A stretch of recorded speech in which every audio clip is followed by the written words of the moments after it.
स्वामी। ओम नमो भगवते वासुदेवाय। ओम नमो भगवते वासुदेवाय। ओम नमो भगवते वासुदेवाय। ओम नमो भगवते वासुदेवाय। ओम नमो भगवते वासुदेवाय।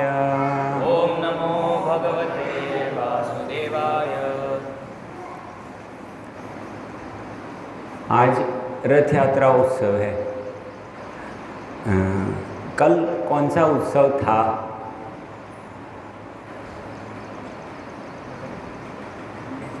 हाँ, गुंडीचा मार्जन।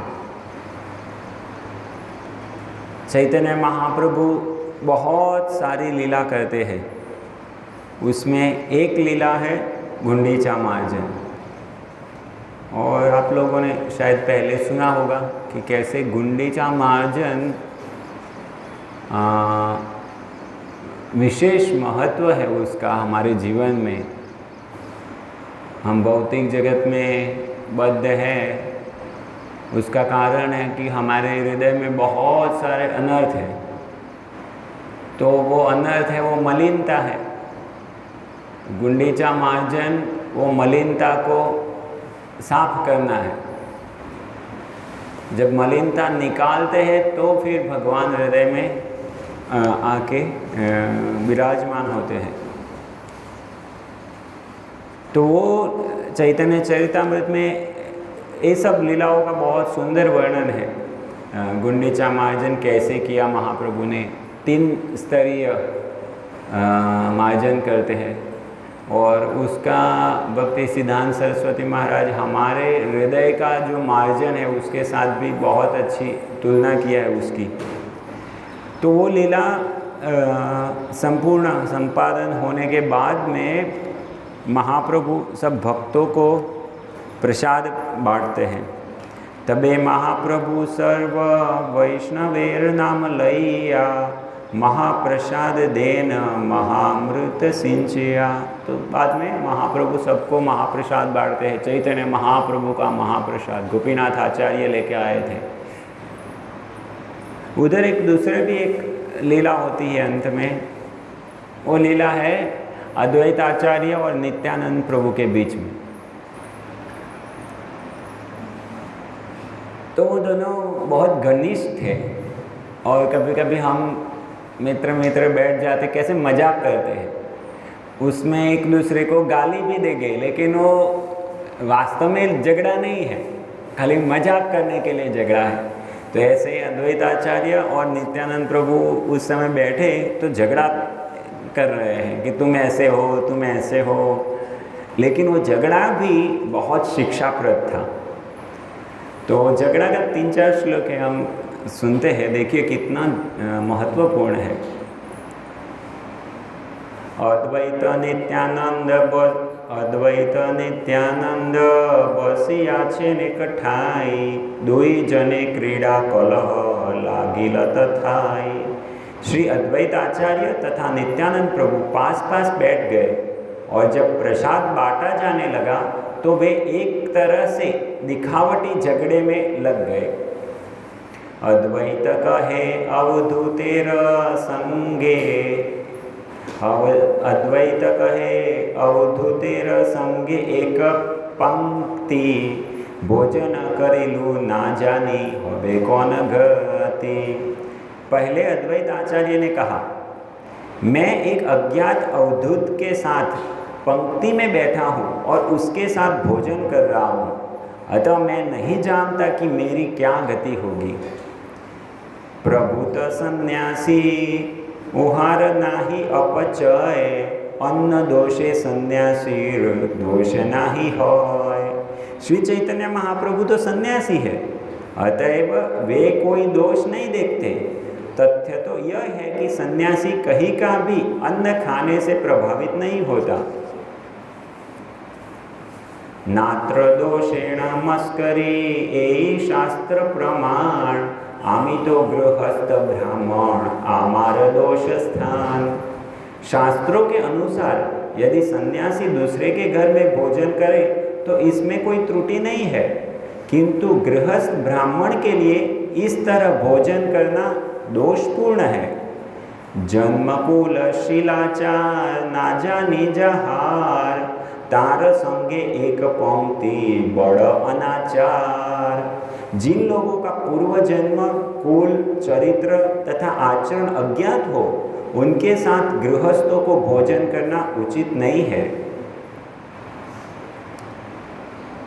तो गृहस्थ भक्तों के लिए एक अच्छी शिक्षा है कि क्योंकि हम समाज में रह रहे हैं, इसलिए सबके साथ मिलना जुलना पड़ता है और व्यवहार करना पड़ता है, लेकिन हमको हमारी कृष्ण भावनामृत का रक्षण भी करना है, तो इसलिए थोड़ी चतुराई का प्रयोग करना पड़ेगा। ये जो अन्न ग्रहण करना है वो बहुत ही महत्वपूर्ण कार्य है, क्योंकि जैसा अन्न ऐसा मन, जैसा हम खाएंगे ऐसे विचार हो जाएंगे। इसलिए भले ही हमको सामाजिक मर्यादाओं को बचाने के लिए उनके साथ मिलना भी पड़ रहा हो, लेकिन अन्न ग्रहण नहीं करेंगे उनका, तो और भी आगे बताते हैं कितना वो खतरनाक है। और उसमें भी मायावादियों के साथ तो बिल्कुल नहीं, कि जो भगवान को निराकार मानते हैं उनके साथ तो बिल्कुल मिलना जुलना नहीं है। और आगे बताते कितना खतरनाक है। नित्यानंद कहे तुम्हें अद्वैत आचार्य, अद्वैत सिद्धांते बाधे शुद्ध भक्ति कार्य। तो नित्यानंद प्रभु अभी मजाक कर रहे हैं कि तुम तो अद्वैत आचार्य हो, मतलब तुम अद्वैतवाद का प्रचार करने वाले हो। अद्वैतवाद मतलब मैं और भगवान ऐसे दो नहीं है, सब एक है। मैं ही वो भगवान हूँ, आत्मा सो परमात्मा। तुम ऐसा प्रचार करते हो। नित्यानंद प्रभु ऐसे मजाक कर रहे हैं द्वैताचार्य के साथ। तुम तो अद्वैतवादी हो, तुम ऐसा प्रचार करते हो। तोमार सिद्धांत संग करे ए जाने, एक वस्तु बिना से द्वितीय नहीं माने। जो आपके निर्विशेष अद्वैतवादी दर्शन में भाग लेता है वह एक ब्रह्म के अतिरिक्त अन्य कुछ भी नहीं स्वीकार करता। तो वो सब कुछ एक है ऐसा बोलता है, और अंततः वो बोलना चाहते हैं कि हम ही भगवान हैं, और इस साधना करके हम साक्षात्कार करेंगे कि हम ही स्वयं नारायण हैं। तो इसीलिए सोहम सोहम, वो मैं ही हूँ, वो मैं ही हूँ, ऐसे जप करते हैं। लेकिन ये सत्य नहीं है। और इसलिए देखा नित्यानंद प्रभु मजाक मजाक में बोल रहे हैं कि ऐसे मायावादियों का संग में कभी भोजन नहीं करना चाहिए। है न तो मार संगे मोर एकत्र भोजन, ना जानी तो मार संगे कोई छे होए मन। तो स्पष्ट बता रहे नित्यानंद प्रभु ने आगे कहा, आप इस तरह के अद्वैतवादी हो और मैं अब आपकी बगल में बैठकर खा रहा हूँ। मैं नहीं जानता कि इससे मेरा मन किस तरह प्रभावित होगा। फिर तात्पर्य में प्रभुपाद जी समझाते हैं, असत संग त्याग ए वैष्णवाचार, स्त्री संगी एक असाधु कृष्ण अभक्तार। तो एक गृहस्थ वैष्णव ने चैतन्य महाप्रभु को ये पूछा था कि वैष्णव का सदाचार क्या क्या होता है। तो महाप्रभु पहले बोले सबसे पहला आचार ये है, असत संग त्याग ए वैष्णवाचार। और असत्संग क्या है? दो प्रकार का है। स्त्री संगी एक असाधु कृष्ण भक्त आर। तो जो स्त्री संगी है मतलब जो इंद्रिय भोग के, स्त्री का एक अर्थ होता है योषित, और योषित अर्थात इंद्रिय भोग की चीज़ें। तो जो इंद्रिय भोग की चीज़ों में लगा है ऐसा संग, उसका संग करना। हम तो इंद्रिय भोग नहीं कर रहे हैं, लेकिन जो इंद्रिय भोग में लगा है उसका संग करना वो भी खतरनाक है। और मायावादी असाधु कृष्ण भक्त, जो भी कृष्ण भक्त नहीं है। कई बार बहुत सारे लोग होते हैं देशभक्ति की बातें करते हैं, हमारा राष्ट्र की रक्षा, देश अच्छा है राष्ट्र की सुरक्षा, लेकिन ऐसा नहीं कि राष्ट्र की रक्षा ही सब कुछ है। राष्ट्र की रक्षा करनी चाहिए। समाज में एक वर्ग होता है क्षत्रिय वर्ग, जिसका कार्य होता है कि रक्षण प्रदान करना। लेकिन रक्षण प्रदान किस लिए करना है? क्योंकि सबको धर्म में उन्नति करना चाहिए। लेकिन कई बार वो राष्ट्र की रक्षा करना उसमें इतने निमग्न हो जाते हैं कि उनको वो भी नहीं पता कि भगवद गीता में क्या वर्णन किया गया है। कई बार उनको ये भी नहीं पता होता कि भगवद गीता क्या है, भागवतम क्या है। आप पूछेंगे तो उनके लिए दोनों सेम है। अंदर क्या है वो तो छोड़िए, वो भी नहीं पता होता है। तो फिर आप ऐसे देश की रक्षा करके क्या फायदा। ऐसे तो बहुत सारे देश है जहाँ हम भारत की रक्षा कर रहे हैं और जो यवन लोग हैं वो पाकिस्तान की रक्षा कर रहे हैं। तो अंतर क्या हो गया? अगर खाना पीना सोना मर जाना है तो अंतर क्या है? तो हम रक्षा करना है तो धर्म के लिए, और धर्म का तो हमको पता नहीं धर्म क्या है। उनके लिए भगवद गीता हो ना साई गीता हो, सब एक ही है। तो फिर क्या मतलब है उसका? तो इसलिए मजाक मजाक में कितना महत्वपूर्ण संदेश दे दिया। फिर आगे बताते हैं, तबे प्रभु सर्व वैष्णवेर नाम लैया महाप्रसाद देन महाअमृत सिंचिया।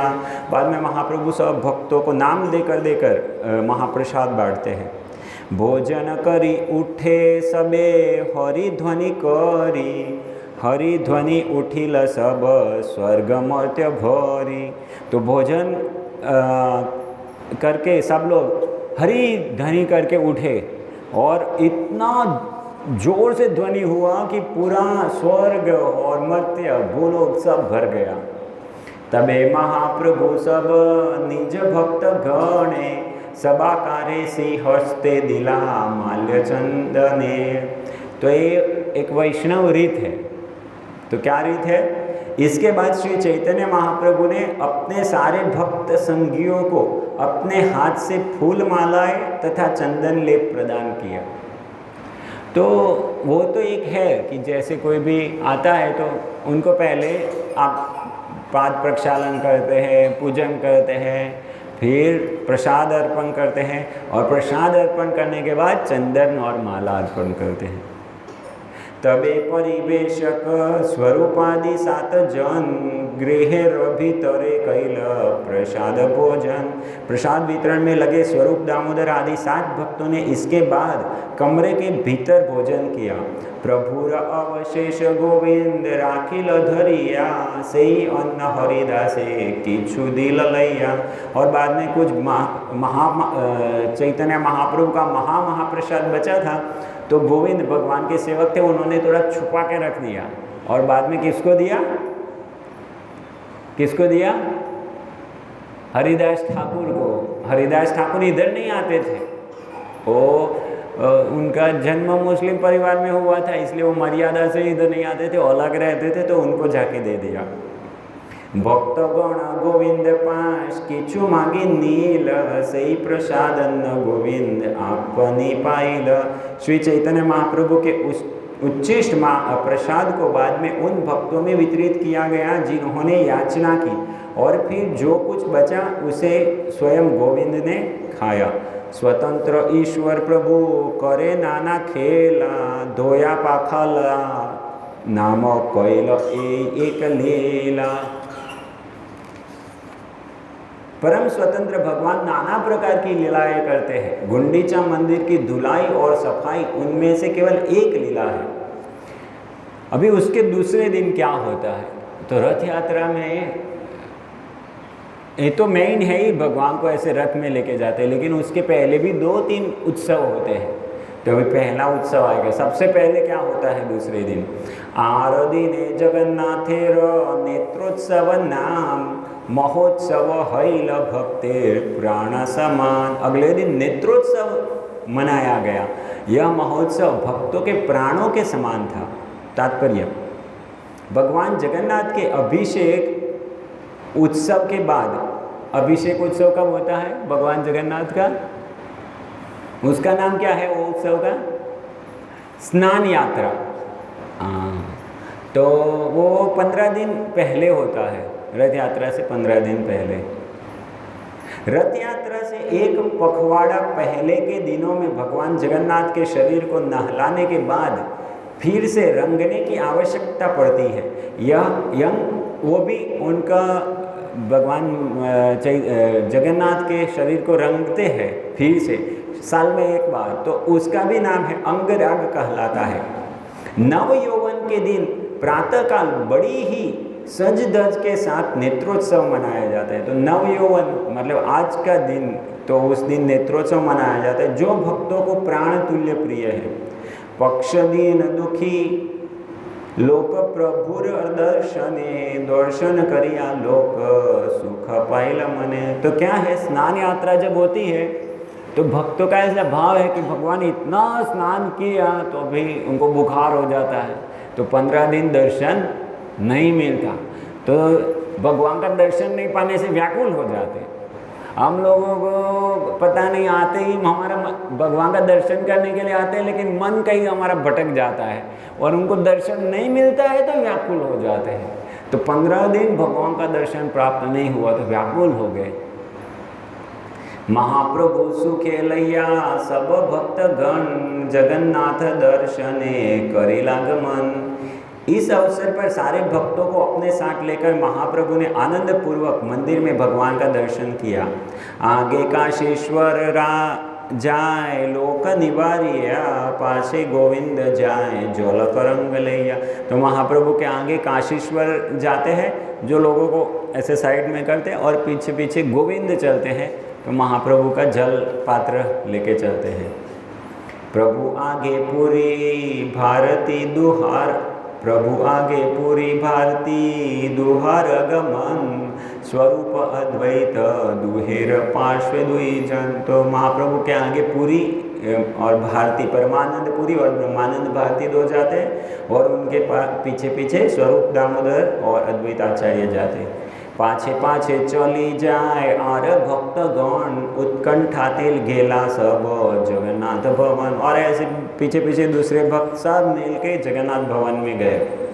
दर्शन लोभे ते करी मर्यादा लंघन, भोग मंडपे जाया करे श्रीमुख दर्शन। उन सब ने भगवान का दर्शन करने की परम उत्सुकता के कारण विधि विधानों की उपेक्षा कर दी और भगवान के मुख का दर्शन करने के लिए ही वे सभी भोग मंदिर में गए। तात्पर्य, अर्चा विग्रह पूजा के अनेक विधान हैं, तो पूजा में बहुत सारे नियम हैं। उदाहरणार्थ, किसी को उस कमरे में नहीं घुसने दिया जाता जहां भगवान जगन्नाथ को भोजन अर्पित किया जाता है, किंतु यहाँ पर भगवान को 15 दिनों से न देखने के कारण उत्सुकतावश सारे लोगों ने विधानों का उल्लंघन कर दिया और वे कमरे के भीतर घुस गए। तो आपने देखा होगा उधर भोग मंडप है, जगन्नाथपुरी दर्शन किया होगा तो भगवान के सामने भोग मंडप है, बड़ा सा रूम है, उसमें भगवान को भोग लगता है। तो उधर किसी को जाने का अनुमति नहीं है, लेकिन उस दिन इतना दिनों से दर्शन नहीं हुआ था, इसलिए सब भक्त उत्साह से उधर भी घुस गए। तृषार्थ प्रभुर नेत्र भ्रमर युगल, गाढ़ तृष्णाए पिए कृष्णेर वदन कमल। श्री चैतन्य महाप्रभु भगवान का दर्शन करने के लिए अत्यंत प्यासे थे, अतः उनके दोनों नेत्र उन दो भौरों के तुल्य बन गए जो साक्षात कृष्ण स्वरूप भगवान जगन्नाथ के कमलवत नेत्रों के मधु का पान कर रहे थे। प्रफुल्ल कमल जिनी नयन युगल, नीलमणि दर्पण कांति घंड जलमल। भगवान जगन्नाथ की आंखें कैसी है? बड़ी बड़ी सी कमल सदृश है, प्रफुल्लित कमलों के सौंदर्य को जीतने वाली, और उनकी गर्दन नीलमणि से बने दर्पण की तरह कांति युक्त थी।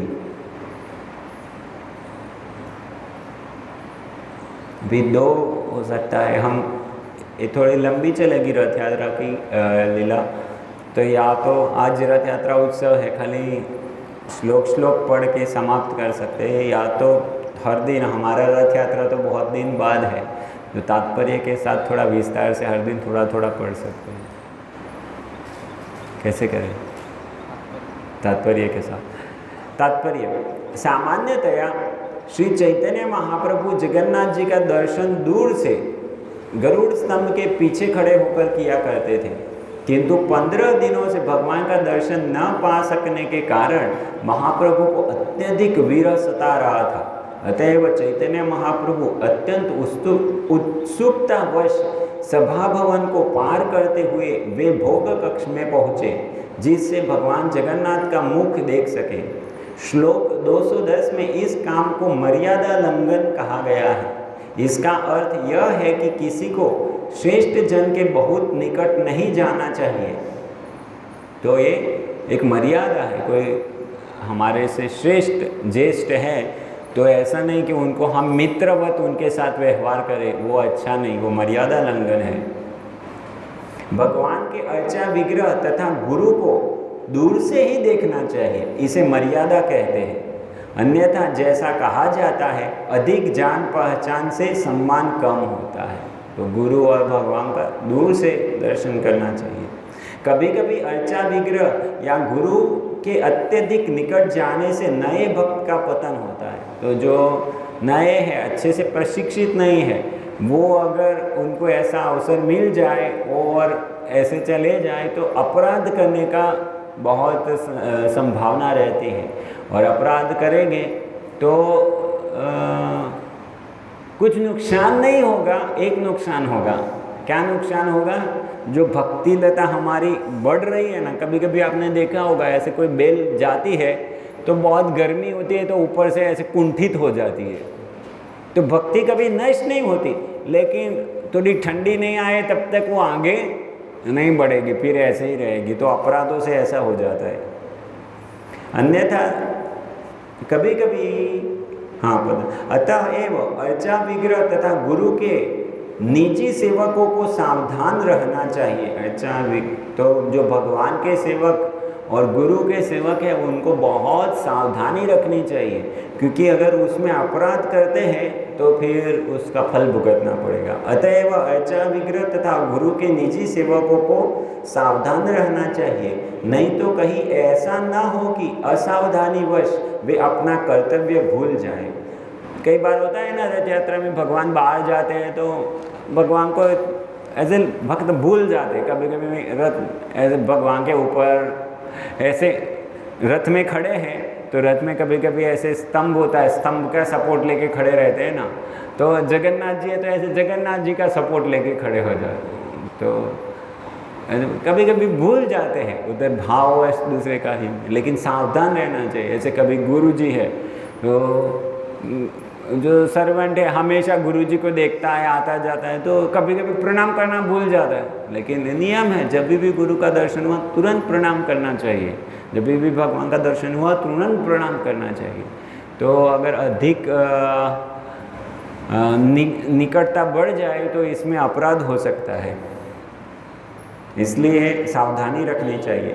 श्री चैतन्य महाप्रभु की आँखों की उपमा प्यासे भंवरों से दी गई है और श्री जगन्नाथ के नेत्रों की उपमा खिले हुए कमल के फूलों से। लेखक ने इन उपमाओं का प्रयोग श्री चैतन्य महाप्रभु का वर्णन करने के लिए किया है, जब वे जगन्नाथ के प्रेम में निमग्न थे। तो चैतन्य महाप्रभु कितने उतावले थे, कितने उत्साही थे, उनको कितनी प्यास थी भगवान के दर्शन की। तो उसको समझाने के लिए बताते हैं कि भंवरा कैसे पागल होता है कमल के फूल में जाने के लिए।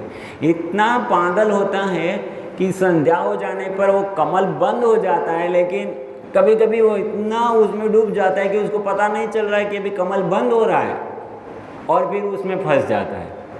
तो ऐसे ही चैतन्य महाप्रभु इतने प्यासे थे कि कहाँ है वो कमल सदृश जगन्नाथ भगवान का मुँह, तो उसका दर्शन करना है, उनको इतनी तीव्र लालसा थी। तो इसलिए ये उपमा दिया है।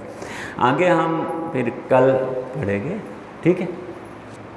भगवान जगन्नाथ की जय, श्री चैतन्य महाप्रभु की जय, श्रीतामृत की जय, श्रील कृष्णदास कविराज गोस्वामी की जय, श्रील प्रभुपाद की जय।